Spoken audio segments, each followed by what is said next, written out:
ఇక్కడ పోలీస్ విభాగం మీరు ఒక్కసారి చూస్తే దీని ద్వారా ఒక పెద్ద ఫ్రెండ్లీ పోలీసింగ్కి శ్రీకారం చుట్టడం కోసం ఆలోచిస్తున్నారు.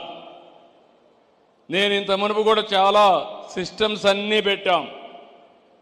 హౌస్ లాక్ సిస్టమ్ అని, ఎవరైనా కానీ దొంగలు వస్తారంటే ఇంట్లో నుంచి ఎక్కడన్నా బయట పోయినప్పుడు, లేకపోతే ఓసారి టూరుకు పోయినా బంధువుల ఇంటికి పోయినా పోలీసులకు ఇన్ఫార్మ్ చేస్తే పోలీసులు ఆ సిస్టమ్ ఇంట్లో పెట్టి ఎవరైనా ఇంటి జోలికి వస్తే ఇమ్మీడియట్గా పోలీస్ స్టేషన్కి అలర్ట్ వస్తే దానిపైన యాక్షన్ తీసుకునే విధంగా పెట్టాం.